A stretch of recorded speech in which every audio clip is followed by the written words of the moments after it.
Japan has a strange relationship with wealth.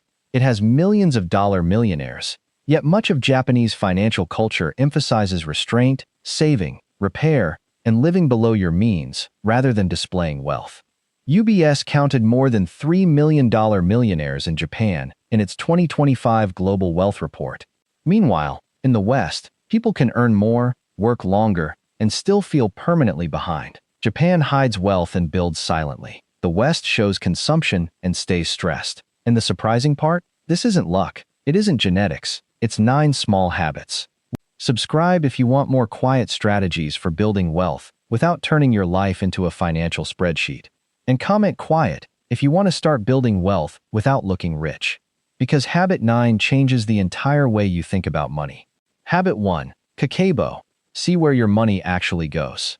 Here's where we get it wrong. You earn your paycheck, pay the bills, swipe your card a few dozen times, and then wonder where the money went. Japan has an older answer. Kakebo literally means household financial ledger. The method was developed in 1904 by Japanese journalist Hani Motoko, who used household bookkeeping to make saving and spending visible. Traditional Kakebo organizes spending into 4 broad categories: essentials, optional spending, cultural spending, and unexpected expenses. The math is brutally simple. If you discover just $200 of unnecessary spending every month, that's $2,400 a year. Western culture says, make more money. Kakebo says, first, see where the money you're already making is going. Try this today. 1. Take a piece of paper. 2. Write down every purchase from the last 7 days. 3. Put each one into 4 buckets. 4. Circle the purchases you wouldn't repeat. A woman I know started with almost no savings and believed she simply didn't earn enough. Week 1. She found $76 in forgotten subscriptions and impulse purchases. Month 1. She cut her spending by $210. Month 6. She was saving $300 a month. After 1 year, she had redirected $3,600 that previously disappeared without a trace. She didn't get a raise. She got visibility. What you don't measure quietly controls you. And once you can see the leak, the next Japanese habit teaches you how to stop creating new ones. Habit 2. Matainai. Stop wasting what you already own. Here's another familiar failure mode. You own 3 jackets, but buy another because the new one looks better. You have food in the refrigerator, but order delivery. Your phone works perfectly, but the newer model makes the old one suddenly feel inadequate. Japan has a word for the regret of wasting something valuable: matainai. It is commonly translated as, what a waste, and its roots reach into Buddhist ideas about respecting resources rather than squandering them. The concept became especially powerful in Japan during periods of scarcity and post-war rebuilding. Now look at the math. If you waste just $20 a week on food, unused subscriptions, duplicate purchases, or things you replace too early, that's $1,040 a year. Western culture says, it's only $20. Matainai says, $20 repeated 52 times is not small. Start today. 1. Use what is already in your refrigerator. 2. Wear one neglected item before buying another. 3. Cancel one unused subscription. 4. Repair one thing before replacing it. A couple I know discovered this accidentally. In week 1, they created a use what we own shelf. By month 1, they had saved $180 on groceries. By month 6, they had avoided roughly $700 in unnecessary household purchases. After 1 year, they estimated they had kept more than $2,000 simply by becoming harder to sell things to. That is the quiet power of matainai. Wealth often begins when you stop treating what you already own as worthless. But stopping waste is only defense. The next habit shows you how to make small improvements compound into something much bigger. If you're new here and just subscribed, comment your name below. I read every comment and shout out new subscribers in my next video. I do appreciate you joining me on this finance journey. Habit 3. Kaizen, get a little better, then repeat. Here's where we get it wrong again. We decide we're going to save aggressively, invest perfectly, exercise every morning, cook every meal, and completely transform our lives by Monday. Then Monday arrives. Japan has a different concept. Kaizen means continuous improvement, or change for the better.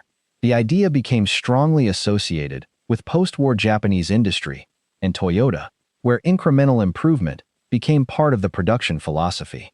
The financial math is almost boring. Increase your monthly savings by just $50 every 3 months. That's $200 more saved per year than where you started, and the increase can continue. Western culture says, change everything. Kaizen says, change one thing, then make it normal. Try this. 1. Increase your automatic savings by $5. 2. Reduce one recurring expense. 3. Improve one income-producing skill for 10 minutes.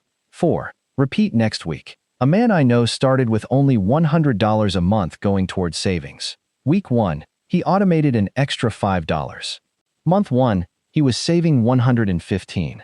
Month 6, small increases had pushed him to $200 a month. After 1 year, he was saving $2,400 annually instead of $1,200. Nothing dramatic happened. That's exactly why it worked. Small enough to repeat is powerful enough to compound. And if Kaizen improves what you do, the next habit asks a deeper question. Why are you doing it in the first place? Habit 4. Ikigai. Give your money a reason. Here's the Western problem. Sometimes you aren't spending because you need something.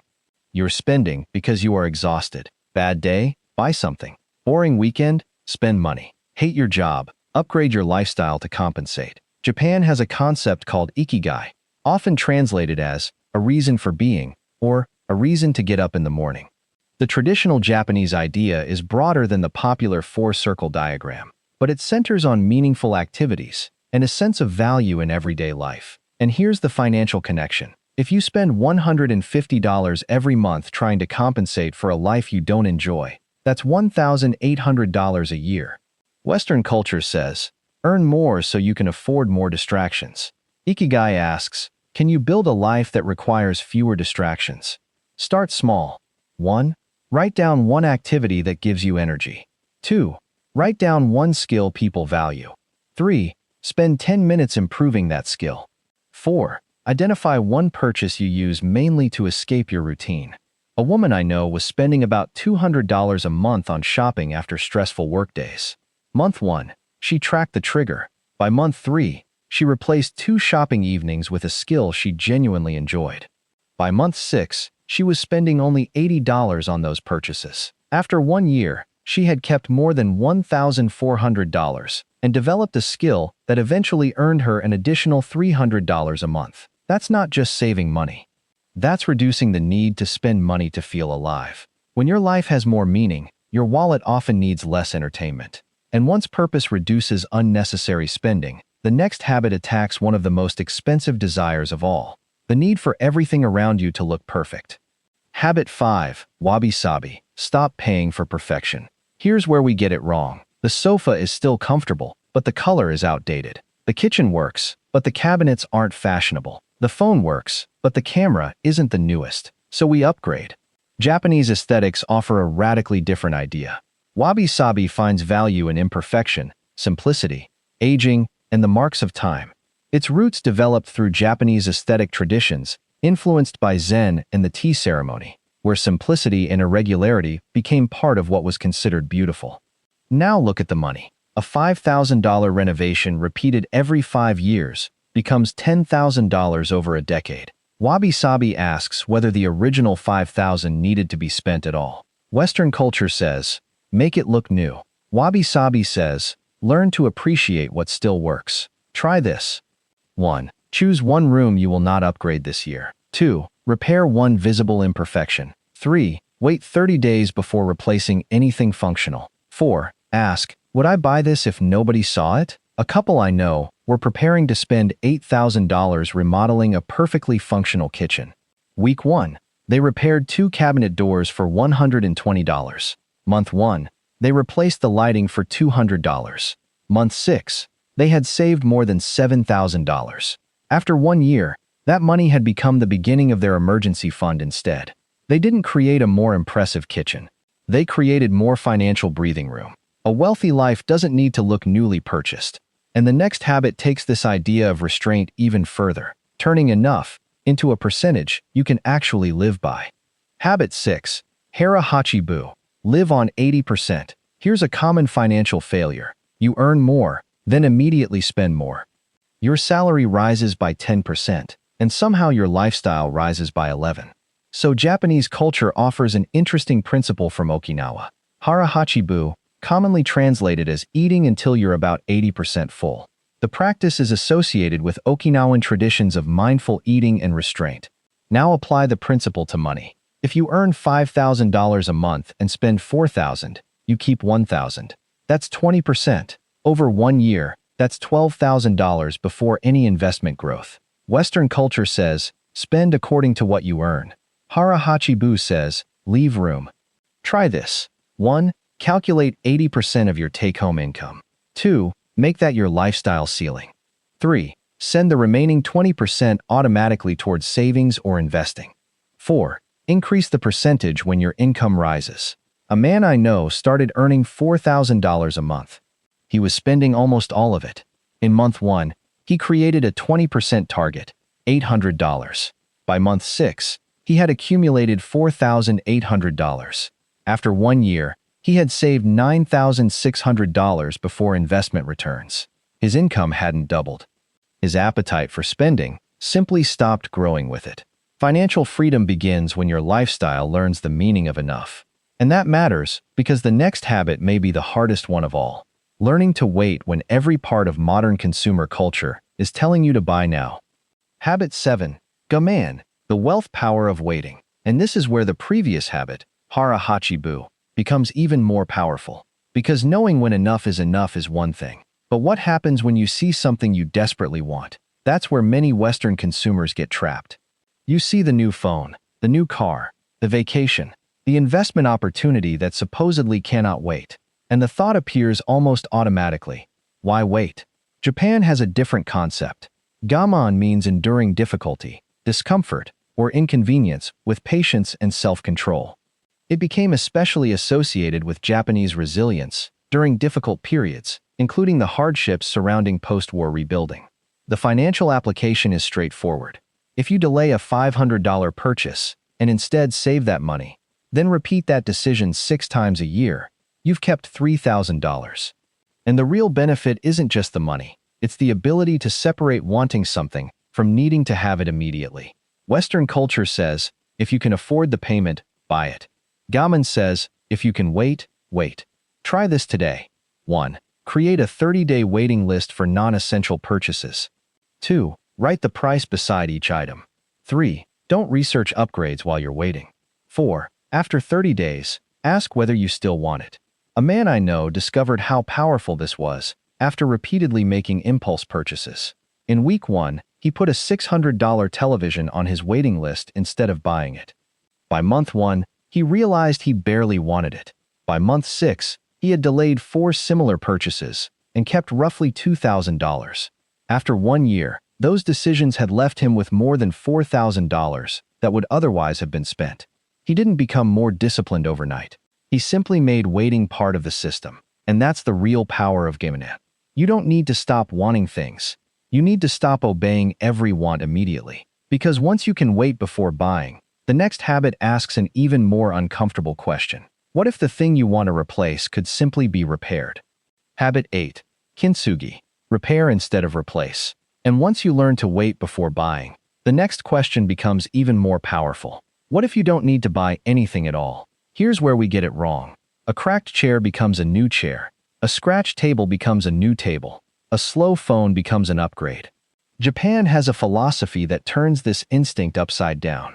Kintsugi is the traditional Japanese art of repairing broken pottery with lacquer, often mixed with powdered gold or other precious materials. Instead of hiding the damage, the repair becomes part of the object's history. The financial lesson is simple. If you replace a $500 item every 3 years instead of repairing it for $100, you could save $400 each cycle. Western culture says, it's damaged. Replace it. Kintsugi says, it's damaged. Can it still have value? Try this week. 1. Find one broken item. 2. Get a repair estimate. 3. Compare it with replacement. 4. Repair it if the numbers make sense. A couple I know started with a damaged dining table. Week 1, they spent $70 repairing it instead of buying a new one. Month 6, they had repaired a lamp, 2 chairs, and a small appliance. By the end of the year, They estimated they had avoided more than $1,000 in replacement purchases. Sometimes wealth is not what you buy. It's what you refuse to replace. But there is one final habit that goes deeper than objects, spending, or even money. It changes what you do when life itself refuses to cooperate. Habit 9. Shogunai. Stop spending to control the uncontrollable. Here's one of the most expensive financial traps you may never notice. You see someone else earning more. Someone buys a bigger house. Someone posts a vacation. Someone gets a new car. And suddenly, your perfectly functional life feels inadequate. So you spend money trying to change a feeling you cannot purchase away. Japanese culture has a word for accepting circumstances that cannot be changed. Shogunai, commonly translated as, it cannot be helped. It does not mean giving up. It means recognizing when your energy is better spent on what you can actually control. And the math matters. If comparison spending costs you just $200 a month, that's $2,400 a year. Western culture says, change what you can't stand. Shogunai says, accept what you cannot control, then control what you can. Try this today. 1. Identify one financial comparison bothering you. 2. Write down whether you can actually change it. 3. If you cannot, stop spending to compensate for it. 4. Redirect that money towards something you control. A woman I know was constantly comparing her apartment with friends who owned larger homes. Week 1, she stopped browsing listings. Month 1, she redirected $300 towards savings. Month 6, she had accumulated $1,800. After 1 year, she had saved $3,600 simply by refusing to turn comparison into consumption. Nothing outside her changed, but her financial position did. And that's the deeper lesson behind all 9 habits. Peace becomes financially powerful when you stop spending to prove that you're okay. So let's put the entire system together. Look, here's everything in one breath. Kakebo makes your spending visible. Motainai stops waste from quietly draining your wealth. Kaizen turns tiny improvements into lasting progress. Ikigai gives your work and money a deeper purpose. Wabi-sabi helps you stop paying for perfection. Hara-hachi-bu teaches you to leave financial room instead of consuming everything you earn. Gaman gives you the strength to wait before buying. Kintsugi reminds you to repair before you replace. And Shogunai helps you stop spending to control what you cannot change. But don't make the mistake of trying all 9 tomorrow. That's just another form of excess. Pick one. If you choose Kakebo, write down every purchase you make today. If you choose Motainai, use something you already own instead of buying something new. If you choose Gaman, put one tempting purchase on a 30-day waiting list. Then let that one habit become normal before adding another. Comment the number of the habit you're starting. And if this changed the way you see money, subscribe, because the next shift in your finances may have less to do with earning more and more to do with needing less. Now tell me what you want next. Should we break down Japanese saving habits? Should we explore Japanese minimalist money rules? Or should we compare Japanese and Western spending psychology? Because the quietest lesson here is also the most powerful. Japan hides wealth and builds silently. You don't need more stress, more luck, or a perfect income.